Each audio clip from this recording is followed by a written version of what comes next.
Okay, now it's time to talk about Shang-Chi I'm on a new level. and the Legend of the Ten It's Rings. not this movie. Get it on till I die. Nope, No? not that one either. Let me think of another one. Hold on. Fast and the Furious trailers. Come on, guys. Full spoilers for the 25th film in the MCU. Yep. Yeah. Holy cool. shit, that's incredible.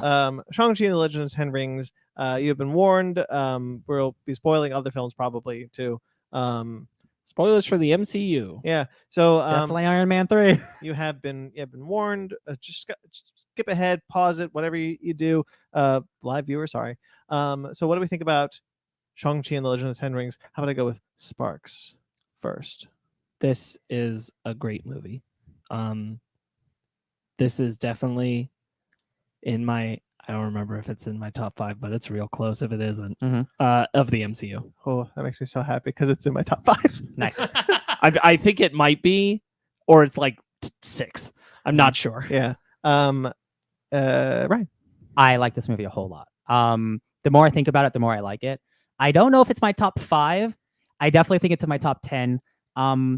I wish I didn't feel this way, but I have a problem with the ending, but it's a me thing. This movie would have been like a 10 if the finale ended a different way. I like it a whole lot. Ben, I absolutely love this movie. I think this movie's get closer. I have a cat on me, okay? Let me. I think this movie is fantastic. I absolutely love it. I really like this movie. Mag also wants to chime in. Yeah, Mag. Mag says, love the fighting choreography. Wish I seen it in 3D. Ooh, that is an option. We That's a take. haven't. Oh, man, 3D. Do you guys remember 3D movies were all the rage? Yep. Yeah, 10 Did years we ago. see Avengers in 3D? No, Oh. you saw Avengers in 3D. I didn't see I it. don't remember. I have seen many movies in 3D where I couldn't tell you if it really made a difference at all. You know where it really made a difference? Journey to the Center of the Earth. I'm sure. You know where it did make a difference? My Bloody Valentine in 3D. That's an awesome 3D horror. the movie. last 3D movie I remember seeing where I was like, "Damn, I'm really glad I saw this." in Piranha 3D. No, Oh. was the Peanuts Charlie Peanuts? Brown film. Oh yeah. Womp, womp, I womp. thought that in 3D looked incredible. I thought it looked so good. I own it on Blu-ray 3D just in the off chance I ever Nice. have access to the Blu-ray 3D player because I was like, that movie deserved its 3D. I love it.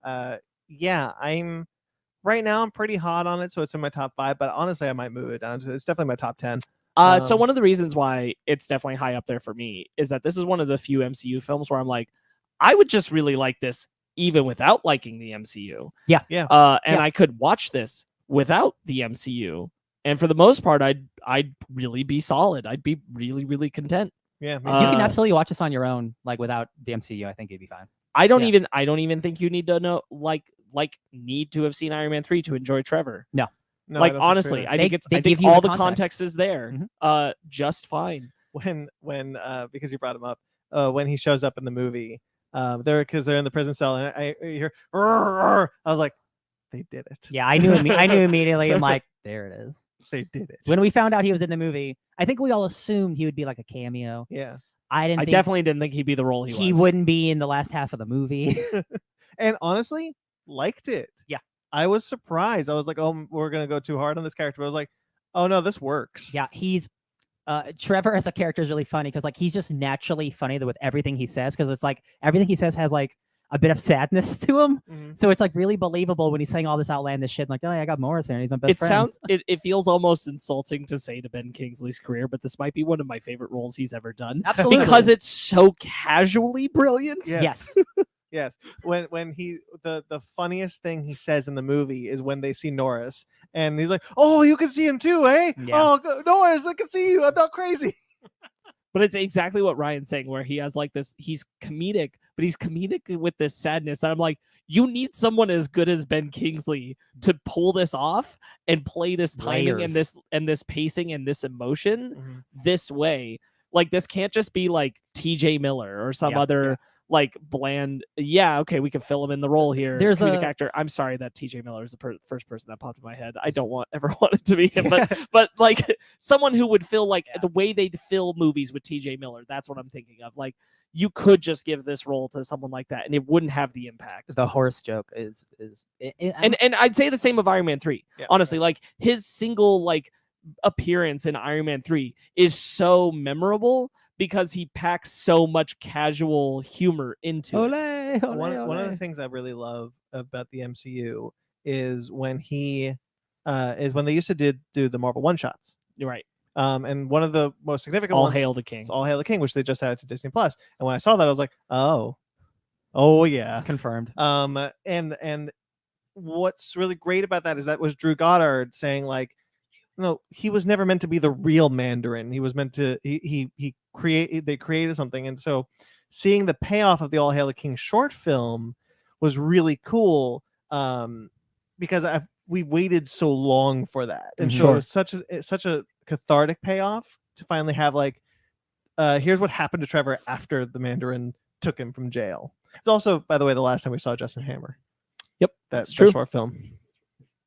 Ben is loving this cat. I have been chosen. It has been awesome. Oh no, she moved. Anyways, yeah.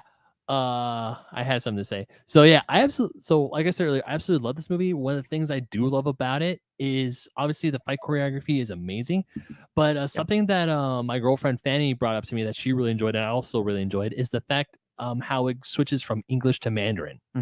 Like there's a lot of like when the movie opens up, it's like in a this might be a bad comparison because it's spoken in Spanish the whole movie, Pan's Labyrinth. Because when it started speaking in Mandarin Chinese, I was like, hold up, did we just go into the wrong theater and we got like the Chinese subtitled one? And then when they finally did speaking, they don't start speaking English until like what, 15, 20 minutes into the movie? No, it's earlier than that. Earlier than that? No, it's like an 8-minute opening. Yeah. But still, it's quite a while until they start speaking. No, yeah, for sure. Like all the Mandarin's origin. Yeah. The Wen Wu. Speaking Mandarin in the film is really cool that they do that quite frequently. There was something I wanted to bring up though with you brought up the fight choreography. One of the things I really like about the fight choreography is that for once in the MCU, mostly, I want to be very clear, mostly the fight choreography didn't feel like it was choreographed before the script was written. It felt like it served the story. I think the only time that falters is the final fight. Yeah. Well, do you mean the final fight with the dragons or the final fight with Wen Wu? The final fight with the dragons, because Yes. I think Wen Wu is very much that's my problem with the movie. It's the Yeah. dragon stuff. It helps one that you have cinematographer Bill Pope who worked on like The Matrix and a bunch of other great movies. and I think got a great eye. that shows up especially in the Hong Kong sequence. There is one that specifically stands out to me. Obviously, the opening fight with Wen Wu and The mom. Yeah. Is really great. The fight where he's about to fight Simu Liu is about to fight the guy with the mask, and we Death Dealer, and we flash to all the moments that person tortured him in his life, and you feel the weight of that fight. It's almost really a bummer when that fight doesn't get finished. That character is killed not by that character's not defeated by Deathbringer. Death Dealer. Death Dealer. I think they're cool. I think it's the marketing's fault, and like they have a toy, and like I think they're underutilized. I think we also missed. There probably is a deleted scene because the weight of Death Dealer is supposed to be on both Shang and his sister, Xiaolin. but you don't get the background interaction with Death Dealer and her because he is her big boss fight at the end. And that would have had higher emotional level if they'd had the same build-up history that Shang and Death Dealer are given. Right. So I think that's just absent, and maybe even because they looked at it and thought this is kind of repeating that same beat, and they felt like maybe it was more important earlier in the film. But I agree. I think like Death Dealer is one of the like small little missteps of the film, is that Death Dealer's presence just isn't 100% satisfying. Because of how it's handled in that. Kind of talking around that context, the pacing of this movie is incredible. Oh my god! When I think about what this looks like on paper, with all of its flashbacks and when they happen and the emotional beats that it's following and the threads that it takes, I'm like, this shouldn't work, honestly, but it does. It's amazing how well this movie flows between its like flashbacks and its present pieces. The flashbacks are so brilliant when they're used to create two different narratives of Wenwu. What Shang-Chi saw and what we're told of him being like he gave up the thing. And speaking of All Hail the King, there's an interesting line in All Hail the King that I picked up on when I watched it recently. I watched it this week. I forgot to mention that. So I did do a couple things. They did a there's a line where it's like it was dormant for a while and now they're getting back into the game. That lines up with the death of Shang-Chi's mom. Yeah. Because he hung it up. He hung up everything, and then when she Right, for died, sure. he started picking up the 10 rings. Yep. Right. Again. I thought that was also just, it's a throwaway line in All Hail the King, but it works really well in this movie because it works to strengthen Wenwu's character throughout the film. Guys, do you know who Wenwu is? He's Dracula. Yeah. Dracula lost his wife, and then For sure. he wanted to take over the world again. And I love that. I shit, love a wife guy. Oh I shit, love it. he is Dracula. That Yeah. isn't that's I love it. nuts. The whole movie, from the moment that it gets to Wenwu encountering their mom, the whole movie flows just as smooth as that action scene does. Mhm. The whole thing, like the way it carries from beat to beat, it moves that well until the fight with the Dweller from Darkness. You mean this giant soul sucker? Yeah, until that final bit, that's when that flow ends. But that's most of the movie. So yeah. My favorite scene in the entire movie, it is when Wenwu first meets.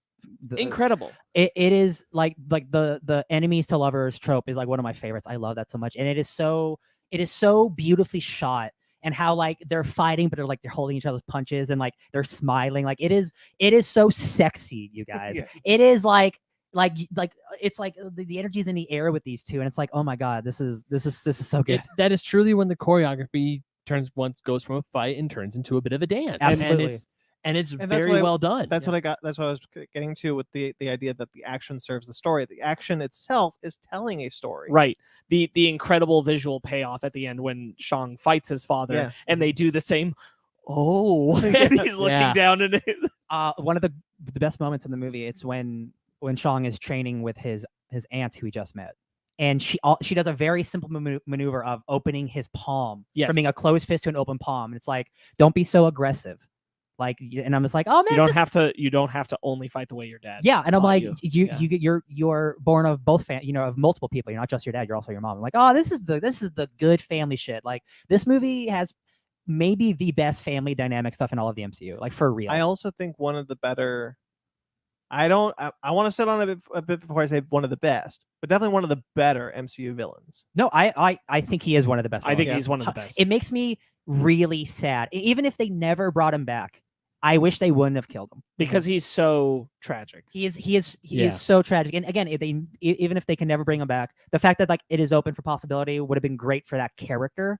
I don't think it was a good idea to kill him. So I watched What If after I watched Shang-Chi, and you see the kind of same dynamic that Doctor Strange went with Shang-Chi's, what was his name again? Wenwu? Wenwu, yeah. With With Wenwu, because he lost his wife and he got crazy for it. So he put the 10 rings back on, and then he's like, I'm just gonna go do some bad shit. I love how they choreograph the 10 rings. Well, and the thing is, like, it's not even crazy. It's like he's hearing voices. But before that, before he hears the voices, all it is being driven by, while I lost my wife, so now I'm on the rampage and it takes years to find the person who was responsible. And he's like, I'm putting everything back into, and it makes sense because I'm a person who has lived lifetimes of leading violence. Of course, I'm going to go right back to that when someone murdered my wife. Yeah. And so that's it makes sense, but it's tragic. And then it's more tragic when you realize that the force of the Dweller within darkness has taken advantage of him. Yeah. And he truly believes completely his wife is trapped. And he needs to free her. Like the second he says, "Oh, my wife is trapped in the village," I'm like, "Oh no, this is gonna be bad news bears all around." I brought it up real quickly. The 10 rings, how they visualize them, the changing of what they do for this movie. I think that looks really cool. How they choreograph the fight sequences to use the 10 rings in really fun ways. Right. I forget I don't know what the actual martial art's called, but that is an actual martial art of having rings on your arms and like deflecting and stuff like that. So it is a really cool and practical way of making, you know, something alien, very human. Right. It's so fascinating what they're doing with both Shang-Chi and the Ten Rings compared to the comic books, because this is without a doubt the biggest power upgrade a character has gotten when joining the MCU. Because you guys have read enough Shang-Chi comics to know now that dude's a dude. He's just a dude and he fights. Now he's an Avenger. He's an Avenger level hero with magical artifacts that are like the most powerful artifacts on the planet. That's wild. For me, this is where my problem comes in at the movie. The big finale isn't with his father, or the big climax. It's with a big ass stupid looking dragon, and he doesn't use any of his martial arts. I mean, you guess you can do the mom win stuff, but like it felt just so like this is it didn't work for me. I'm just gonna be honest. It didn't work for me. And visually, it's really cool. It looks super cool. I love it. Giant dragons fighting, but like the movie should have ended when he fought his dad. If I may pull a positive, Please. because I don't disagree. Yeah. But if I may pull a positive, I think the dragon, the guardian, who Mag has a quick question. Curious if they are related to Fin Fang Foom. I will get to that. Oh, Yes. The guardian dragon looks really impressive. The CGI on it is really great. I don't have a problem with the guardian dragon. I think with the movie's finale, with the tiny dragons happening in the city, and then Shang fighting his dad, that's a cool ending. And then we hint at the future of the big ass dragon, right? I just don't think that a movie that starts with dudes fighting on a bus should be having your main character not using his martial arts to fight a giant cosmic dragon. For me, this movie cost $200 million, you guys. This movie should have cost like $50 million. And I know it's a Marvel movie. I know I can't expect like I understand like this is the thing it is, but like this movie was exactly what I wanted to be, and then it became another Marvel movie, and it just really bummed me out. So Ryan and I talked about this, which is that I think that part of the reason this happens is because they feel like they have to make it clear. I think it was a misguided interpretation, but they interpreted that for audiences, they need to make it clear that he is an Avengers level hero. And the only way they could really do that is with this dragon fight, rather than like if he just fought his dad, they didn't think that would cement him enough. Yeah. At this point in the Because he would still MCU have as the that 10 rings. as that level of someone equal to the Avengers, which is silly because Hawkeye was in the Avengers. Exactly. But yeah, I mean, like Black Widow, you know, like can have that not be a big thing. Like with, you know, like the finale with Taskmaster isn't that big of a deal. Yeah. Like we don't need to, visually speaking. Yeah. I don't think it was necessary either. I do really like having the moment where his dad has the flashback of all his interactions with his son and then releases the rings to him. Yeah. And essentially like amends of like, I'm sorry, and passes. I think that's a good beat that I'm happy to have. I think it brings a full circle on the film that I'm really glad is here. Me too. Yeah. I don't know that it's worth necessarily having the dragon fight for that. But I am glad that beat's there, and I understand that the dragon fight does facilitate having that. Yeah. It also facilitates another important character moment that I'm glad is there, which is Sean grabbing his sister and saying, I will never leave you again. Mm-hmm. That being said, still not crazy either myself about the dragon fight. I feel like it was bigger than it needed to be. I feel like we could have ended on like just the few of the dwellers underlings that had gotten into the village left, and he had his final confrontation with his father and then ended there. So like real quick, last, like I think you can even keep the dragon, the big ass the black dragon. I think the guardian dragon's fine. That's cool. I'm cool with that one. If you just rearrange the fight, so have the big dragon thing happen, and then he has to fight his father at the end still, like that would work better. It just, when you should have the finale of your movie be the emotional resonance. It shouldn't be the big dragon fight. It's just there would be no reason to fight his dad after the dragon. No, I know, out. but also you can rewrite it like, oh, like Dad, after everything you've done, you still want to fight me, and he's like, it doesn't. I'm not a script doctor, you know. No, what I mean? I get you. But I get you. There are ways to make this emotionally resonant. Because for me, the end, it wasn't, because we had our emotional resonance, then we had the big CGI fight. Right. That's me. I wanted to talk about the design of Tallow, which I think Kunlun? it's more interesting. No, I'm kidding. Than the MCU Kunlun. I'm kidding. Tallow looks gorgeous. I love how it's shot. I love the use of color in it and all the mythical creatures we see. I really like how they populated that world, and I just think that looks really visually interesting in a way that I've not seen in the MCU, and I was really into it. That's what I wanted to add about that. Yeah. Anything else? You guys done? No, I like the dragon scale stuff. I think it's cool that like I was worried that like it was just gonna be vibranium once I saw what it looked like, but it's like, oh, it's dragon scale. Like that's pretty cool that they have that. What's the connection to Fin Fang Foom you were going to talk about? The post credit sequence. Like I am 90% sure that like whatever this great unsucker thing was just like one of many of Fin Fang Foom's like race. Yeah, that was interesting in the movie. One of the things I was curious about is that they start to hint that they're going to talk about where the 10 rings came from, how they were connected to the creature, and then they don't. Yeah. Leaving us to have it implied, or even just to say they're not connected at all. Yeah. So just like in the comics, like Fin Fang Foom is from like this ancient like wizard dragon race, like from across the stars. In here, it's like an alternate dimension, which is cool. But like, yeah, like the rings are sending out a pulse now that they've been used. So like, there's just like Independence Day Resurgence. There's an army coming. Like they're gonna come and attack us eventually. So that's probably what Shang-Chi's sequel will be. Just more. Sorry, thank you, Shang-Chi. It's probably just more big dragons, I guess. Or probably the next Avengers. Yeah, I guess. Because they are heavily implying that at least one of the next time we see him is in an Avenger movie. Yeah, that makes sense. I really like what they did with the 10 rings because we only saw really like one power used.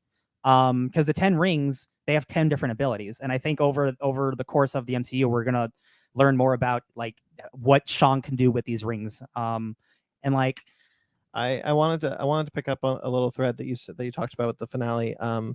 I don't have very many strong feelings about it being a dragon fight. Like I said, I really like the design of the white dragon, the Guardian. yeah, I do too. But I really like that the choreography stays true throughout. When Shang is destroying the dragon, he's using his mom's martial arts to manipulate the rings in a way. And I think that choreography just looks really visually interesting. That I was really into. That's really just what I wanted to Yeah. add there. Big dark fighting a dark monster. Yeah. Looked cool. It looked all right. Visually, I have no problems with it. It's just like emotionally, like I was kind of checked out, to be honest. Yeah, I kind of see that. I was really hoping for a bit of a more of an emotional punch between the fight between what's the dad's name? Wenwu. Wenwu, thank you. Call him Mandarin. Yeah. Between Wenwu and Shang-Chi. But one of the things, another huge positive about this movie is I'm sorry, hold on, real quick. I'm confused. You said you wanted more of an emotional punch between the fight of Wenwu and Shang-Chi? That didn't have enough emotion for you? No. You know what? Never. I'm sorry, that's the sentence you said, and I'm confused. Yeah, you're right. And now I'm confusing myself. I'm like, wait, was that the way I wanted to go, or no? Let's talk about actors then. Hold on, Ben was trying to say something else, and I interrupted him. No. Yeah, forget everything I said about that. But the one thing I do want to talk about is the chemistry between Awkwafina and Simu Liu. Mm-hmm, sure. Because I love those two together. They are awesome. Marvel's Katie. I'm really happy with Awkwafina post The Farewell, which I think is a really great movie. I tweeted about it earlier. It's on Prime. Check it out. I was nervous about her turning into like a too big joke sidekick, and I'm glad that they didn't go that route. I'm glad that there's a subtle arc for her under the film of her talking to people and being like, man, that's cool. You like found the thing you're passionate about. Like when she has that conversation with Trevor is really good. And that's informed later when she's talking with the people at Talo about herself. And it's like, cool. There's a thing here, and it's not overly stated. It's just present enough where it's like, cool, this character has something going on in this movie. There's a great like if you don't shoot, like if you don't shoot, you won't miss. If you aim at nothing, you'll hit nothing. There you go. That's some good wisdom for you. Yeah, and I think having that motivates her getting involved and doing stuff and being connected to Shang through that in a way that other films, even MCU films, don't usually do the legwork to make happen. Yeah, so that's why it's really nice that it's there. Yeah, I think that something that's really nice about the movie is that there's an idea that Shang could have stopped his dad. He could have talked him down. And part of the reason why everything goes the way it does is because Shang doesn't want to until the end. Yeah. Like what he wants to do when his dad is on his way is he said, I'm going to kill him. That's what I'm going to do. I'm going to kill him. Right. I do lament that his sister's not there for the conversation with his dad. No, when he says to Katie that he killed the guy. that he killed the man who ordered the kill on their mom. I feel like that's something his sister should know. Yeah. That's part of the thing. I mean, it could come up later, but like that was part of the reason why he didn't come home He felt guilty about to it. her. Yeah. And I wish that she had been part of that conversation. I think that maybe even arguably could have been more important than him having it with Katie. Though I think to him, maybe in his mind, it's more important that he had it with Katie. Sure.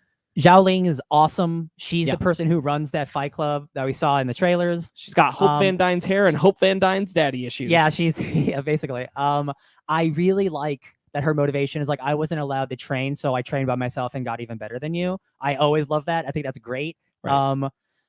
I wish Wong and Abomination weren't in the trailers, if I'm going to be honest, because I expected more and I got literally nothing more. And I'm like, Sure. it's cool. It's cool. I'm confused what their situation is. It's like they're there and then they're not, Yeah. and then they just do the fight and then that's it. If I just wish I had context for what was going on. Yeah, me because it's too. just like, oh, cool cameos, I guess. It Yeah. is something that's really an interesting space to be in with the MCU, just in general. But I think they do it better in this one than they have in the past. It is there to be like, oh, what's happening the next time we see those characters? Because clearly Wong is doing something. And Abomination is involved in some way, and we know Abomination is in She-Hulk, which apparently might explain what's happening according to the director. Because I'm starting to assume, and I talked about this with you, Sparks, that right now what we're seeing in the MCU timeline is 2023 is packed with events just happening at the same time or close together. Until we actually catch up to 2023. Until we actually catch up to 2023. Yeah. Because I think that there's a lot of the stuff that's happening around the same time, or at least just close together. And having that Abomination moment says to me like, man. oh, this is something that's supposed to pay off. Yeah. And something I mean, else. actually, that's like when you think about it, yeah, like the blip, like everything that we've watched so far is in like direct correlation to like when Endgame happened. And Eternals is the week Endgame happened. Yeah. And like, oh man, yeah, it's just all right there. And they're not addressing any of it. WandaVision was like 2 weeks after or something like that. Up until Shang-Chi, Far From Home was the furthest point in the MCU that we've gotten. So Shang-Chi has literally almost like it has like one mention of the blip, like, hey, like you got to live your life. First of all, I think that's a bad, she's a lawyer and she spent like years of her life going to law school. And she's like, you better live your life to the fullest. You could die tomorrow. So you're going to go to law school for 8 years? That's not how you live your life. I'm sorry. That's a bad argument from that lady. I'm just saying. They are partying every night. That is living your life. I'm just saying she should, right? That's a bad argument. So I absolutely love it when they're like, okay, it's midnight and we have the early shift. Yeah, we can be responsible, go home and sleep. Or and then they go karaoke. I love the payoff of that gag the first time and the gag the second time, and we were cackling in my theater when that happened. Long time. When they're singing Hotel California, or even when Awkwafina starts singing Hotel California when she's trying to escape the high rise. Yeah. Shang-Chi doing karaoke is a Greg Pak creation from the comics because Shang-Chi loves karaoke. Wong's inclusion in this film is really interesting, especially do we want to talk about the post credits? Sure. So the first post credit sequence has Wong inspecting the 10 rings while Shang-Chi and Katie are there talking to Bruce Banner, not Professor Hulk, and Captain Marvel with her hair longer again. And I think that's very fascinating, only insofar as to say, what is Wong doing? He clearly has an agenda. The only thing I can think of is like he's like running some type of like Justice League Dark situation. Something. Because like he's like the only one keeping the Avengers together. Sparks made a good point. Like this is something that like Doctor Strange would be doing. So why is Wong doing it? Because Wong's like the real responsible one. Right. I think this is him being responsible in like a open field where like Doctor Strange should probably be doing it, but he's not doing it and no one is doing it, so he's doing it. He feels responsible, yeah. It is cool that they're doing the thing like, yeah, they are alien in origin. They're not known of this universe, and they're emitting a pulse. Let it not be forgotten that Wong got really good at networking because Wong is the reason Portals happens. Yes, it's that's true. Yeah, Wong is the guy slingering in. Mag has a theory that this is the MCU's version of the Illuminati. I've heard people say that. That's a good theory, Mag. There's If- another Illuminati theory running around the internet these days. That's a lot way crazier than this one. Yeah. But I don't think these are the characters that you would do for the Illuminati. No offense to Captain Marvel, but like the Illuminati is like the brains of the universe. And Sparks and I were talking about something that also bugs us about Bruce Banner. That all of Bruce's character development has been off screen. Yeah. So my major thing when I saw this post credits and I saw Bruce and he had his arm in the sling still and everything, and I'm like, all right. But he wasn't a Hulk. It bums me out only because I'm tired of Bruce's strong character evolutions happening off screen, and we're just dealing with the next phase of it. And it's like, well, he became this thing, like he became Gladiator Hulk and the in between, and here we are. And I'm like, yeah, I like that movie, but like I'm not getting like, and then we go on to Infinity War and it's like, yeah, Hulk's not coming out because he lost the fight, and that one's actually fine. Two things. But then Endgame, yeah, he's Professor Hulk, and we're not going to get the, he and the Hulk, they just worked it out, and here they are, and this is who he is now. And then it's like, nah, just kidding. No, he's not. Yeah. And yeah, maybe She-Hulk will tell that story, but it's still like, I don't have a lot of faith that it will. That should be She-Hulk's story too. Right, Yeah. exactly. So I don't expect it to, and I'm just so tired of it. So real quick, man, two things. There's a deleted scene that's on Twitter that's going around right now of Finally made it to Twitter. yeah of the Hulk during the Obsidian cold fight or whatever the guy's name is, where he turns into the Hulk. That should have been in Infinity War. And like it's a great scene, and it's like it's the Hulk and him like having like the Gollum talk and like them coming to an understanding. I don't know why they cut that scene. It was so stupid. Second, I had a point and I lost it. I'll get back to you. So one thing I did notice, because the whole time I was saying, hey, Bruce Banner's like normal again. He's not Professor Hulk. What's going on? And why is there? I noticed there's this like contraption on his wrist, on Bruce Banner's wrist. So I don't know if that's like maybe a suppressor, so he can just be shrunk down to normal size. And when he takes it on off, his regular arm, yeah, on his his not I didn't slung catch up that. I didn't arm. catch that. It's a good There's like catch. a silver thing that has a green dot on it. Ooh, good catch, So Ben. I don't know. Amadeus Cho. That's how he turned into the Hulk. Yeah, there you go. So I don't know if that's like a suppressor where he just like pushes a button or takes off and then he turns into Hulk, but he still like has control over it, like like Professor Hulk. I deeply, deeply suspect we're getting Amadeus Cho soon. I hope so. Ooh. His because, mom exists. Because the thing is, you can't kill the Hulk, but Mark Ruffalo's old as shit. Oh, And he's he getting older. always looks older every time we see him. It's No true. offense He to Mark Ruffalo. He does look very old in this. So I don't scene. think he's going to keep Oh, doing this for I forever. got my second point. I know how they can actually do World War Hulk finally. So Hulk got to Sakaar way earlier than Thor did. In the original Planet Hulk comic, Hulk has a kid on Sakaar.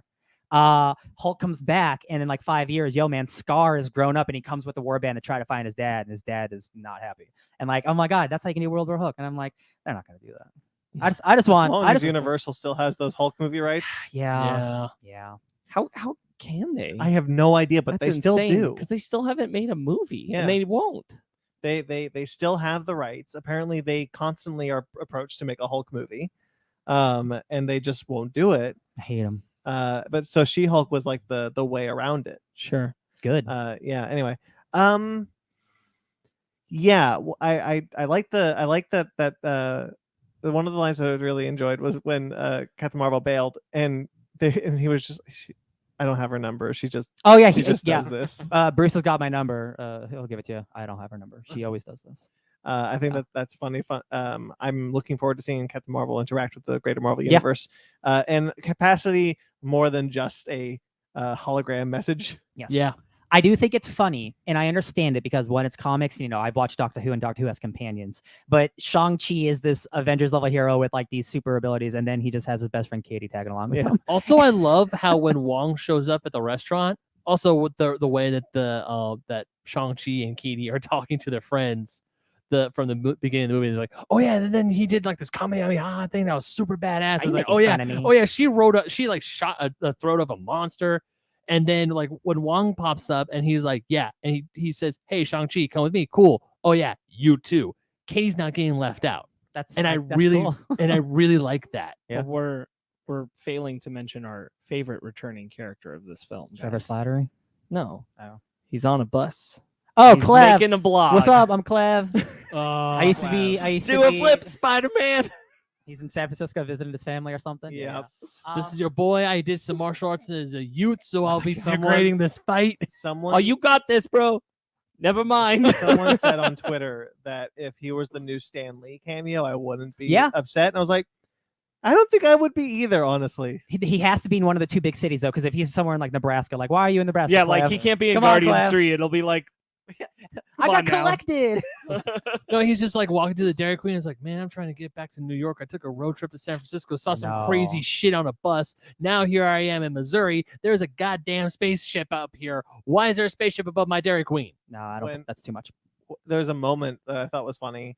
When it was the bus sequence. It was the bus sequence. I leaned over to my girlfriend. I was like, "They should just call Ant-Man. This is his right? city. He's Yeah. here." I was really hoping He's for busy. a little some. Yeah, he's busy. He's busy and doing quantum shit. The last post. he's busy reconnecting with his daughter, who he hasn't seen in 5 years. The all grown last post-credit sequence. His sister did not disband the Ten Rings. In fact, she took it over. Yep. Hell yeah. Yep. And it's all graffitied. Girl boss. Yeah. I made a joke to you guys already, but like, this is the Sharon Carter that I want. Just get rid of Sharon. Make make Zhao Ling and the Yeah. Ten Rings the new actual bad guys, and like they can be morally like good or bad or whatever. Have her have like the next time we're supposed to see Sharon Carter, have her just burst through her the way Ultron Oh my does in Age of god, Ultron. it's so funny. Oh no! I really want to see Sharon Carter fight her. God. What's her name? Zhao Ling? Zhao Ling. I want to see Zhao Ling fight Sharon Carter. And I want It's not even a fight. Sharon Carter just Dude, dies. she would No, die. I want to see an ass kicking. Yeah. I don't know when she'll show up again, and like she can really just show up anywhere. Oh, I guess. interestingly, they don't say Shang-Chi will return. The They Ten say Rings. the Ten 10 Rings. Rings will Yeah. return. I think they know that We Shang-Chi's know off. Shang-Chi will return. It's obvious because they're like he's not because the second Bruce Banner No, I says know. "Welcome to the circus." Like you're an Avenger now. Have fun, kid. I know. But the idea is that they've always done The heroes and the stuff. heroes Or of Thanos. of Very true. whatever, or Thanos was the only time they did a villain. And then this time it was the Ten Rings will return, which I thought was really interesting. The other thing that I really like about this movie is that I always knew I would. I like Simu Liu from Kim's Convenience, but after the end of this movie, I was like, I really can't wait till the next time I see this character. Yeah, This is a Oh, new yeah. character that I'm very excited to follow. Now that like we know who he is, I cannot wait for him to just chat with all the other Avengers and to see like what, because like I'm sure he's just gonna be like, oh shit, that's Captain America. So another one of the reasons why I really like this movie is that post-credit scene aside, I feel like it told the whole story. Yeah. And like in a context where the MCU isn't the MCU, if I never had a follow-up to this movie, I'd be okay. Absolutely. I got the whole family arc. The family is realized so well, their entire emotional weight between each other. Shang-Chi, his sister, their dad Wenwu, and also Katie's connection through them and her own stuff going on. Mhm. It's all so well placed throughout the movie that like I went on an entire emotional journey with these characters that technically I don't need more. Yep. I'm definitely up for it, but I don't need it. And that's one of the things that makes the film so strong to me. This is definitely, I think, one of the stronger origin movies. Yeah. So I know we had Black Widow a few months ago, but after this movie was done, after we got all both post-credit scene, my first thought was, damn it, Marvel's back. And I'm sitting there going, wait, but I just had another Marvel movie Where a have few you months been ago. all year? Yeah, I'm talking about like I'm in the movie theater, there was a big crowd with me, and we are laughing, we are having a great time. And then I'm like, man, this is what I miss with Black Widow. Because we're going forward. I don't know if it's because Black Widow came out when it did and it was super late. Or is it at least its storyline took place in an era that we already know what was gonna happen. She did. But this is like coming forwards, like I don't know if it's because we have a brand new hero or we're just going forward after the events of Endgame. Whatever it is, this It's movie, like it's seeing Black Widow was like going down a cul-de-sac. yeah. Like you knew you were rounding out and coming Yeah, back out the other Whereas side. this one, it's like here's a brand new street. What Yeah, I adventure think- is on that I horizon? think one of the things that this movie does really well is remind us how exciting it is to meet a new character in the MCU, Mhm. because we haven't had a new character in the MCU for a while. Yep. Not since And it's really Captain cool. Marvel. Not since Captain Marvel. And it's really cool to be like to kind of sit in that space, having followed all year characters we've already met, obviously being introduced to others, and some lackluster villains along the way. Mhm. And to sit there in a movie with a new character that's really engaging and a good villain that you're engaged with. I think that just kind of sits you in an exciting spot that we haven't been in the MCU for a couple of years now. Right. I'm I get it for the story reasons, but like I just super lament that Tony Leung is never coming back because he his Mandarin is so good, and like he's a villain, but he's so complex, and like he's got that Dracula factor that I love so much. It's like he lost the sure. one thing that was keeping him human, and then it turned him into a monster. I'm like, oh, I love it. I'm on the same side with you, and like I just don't think there was a good way to keep him around. Yeah. And tell this specific story. No, I get you. Because like of who he had to be, how he had to be motivated, what he was doing, and his relationship with the kids. Like he can't survive this and also like then try to go back to being Papa Wenwu and No, I get like you. things Yeah. like that. Like it just had to be the way it was. I do think like that, yeah, there were maybe semantics that we could have worked out to make it the ending a little different around the context of like did we need the dragon, that kind of thing, and like make the emotional punch them fighting each other. But like that's the whole great arc for Shang throughout the film, is that he has this such strong disdain for his dad. Mm-hmm. And when he comes face to face with him at the end of the film, he still wants to kill him until he has the 10 rings and he has the power and he could do it, and his dad's looking at him because that's the kill move. And he knows it and he's ready for it, and Shang knows in that moment like that's not what I'm going to be, and that's when he tries to talk him down, and that's when they have their moment. And I do think that there's a lot of great beauty in when he's grabbed by the dweller and he lets those rings go, and I don't think it would be as effective if we hadn't had so many excellently paced flashbacks that allow us to see like feel like we've seen the whole lifetime of their relationship with each other. And it flashes briefly for him and he's like, I'm done. I did do it wrong. It without saying it, he's saying in essence like, you're right, this isn't what your mom would have wanted at all. And I'm done. Yeah, I agree. Really incredible like work on the montage sequence of like their life being happy. Yes. With like them playing DDR and things like that. Like and just like it made it was such a small sliver that made it so effective. Yeah. Anything else we want to add? I think the forest maze stuff is radical. I always love a cool maze. Stay in the bubble. Stay in the bubble. Yeah. Again, Trevor. I was worried. There's a lot of comedy in this movie, and I think most of it works. I don't think everything lands, but I don't think any of the comedy's bad. I just don't think it all lands because it goes pretty hard. When Winslow's coming up, he's like, "I'm not dead, buddy. it's an act. Come on, play along." Yeah. Norris. Thank you. And he just hops over and plays. Yeah, he just like plays dead, and I'm man because the creatures we see, by the way, are from Chinese folklore, which is really cool. It's actually funny because we saw Nine Tails. I remember everyone's like, that's a Pokemon. That's what of course Fanny was like, hey, that's Nine Tails, it's Pokemon. Of course, I'm like, where the hell's Naruto? Believe it. Yeah. But yeah, like there's that little creature Gotta we watch saw. Lovecraft Country. We saw some of the toys we were at Downtown Disney beforehand. We saw some of the stuffed animals. We saw like Winslow. And Fanny's looking at this is like, what the frack is this thing? I'm like, I don't know. It's like, it has butts. Where's the face? That's the PG Doom Patrol one. Norris. I thought it was Morris. Morris. Yeah. Well, now we know. Well, it's definitely not Winslow. Well, sorry. Rafiki. The one last thing I wanted to touch on, because I didn't really say it, is that I think Simu Liu is so comfortable as Shang already. He handles it with such an ease, bouncing between the action and the emotion, doing most of his own stunts and the comedy. He does a great job. I think he's the first one in a long time to have that feeling of this guy is comfortable his first outing. Yeah, probably not since Ant-Man, honestly, because I think Doctor Strange and Captain Marvel suffer from their lead actors being uncomfortable. Yeah, the first yeah, time. I would agree. 100%. What about Robert Downey Jr. when he was first Iron Man? Bro, he's since Ant-Man. Yeah, he said since Ant-Man. Okay. Like he's the best. What are you talking about? I was like, he was like, yeah, he was rocking that shit Brandon from day saying one. since Ant-Man, which if he didn't say Ant-Man, I was gonna say Ant-Man for sure. Paul Rudd's great. Yeah. Was one of the most recent ones. Yeah, I don't know that anyone else has been introduced on this level since then and felt that way. Yeah. Shall I rate? Yes. All right, I'll go the other way then. Ben? Oh, this is like a 10. Ooh. No, I absolutely Should have gone last. I absolutely had a blast with this movie. I really don't have any complaints with it. I cannot wait to watch this again. This is easily like, if not the top movie of my year, it's probably the top movie of my year. Honestly, this is on the list. No doubt about it. And I had a blast. I was laughing. The fights are amazing. Michelle Yeoh was kicking. We hardly talked about her. She kicked ass. Yeah, she was great. Just every single person in this movie was awesome.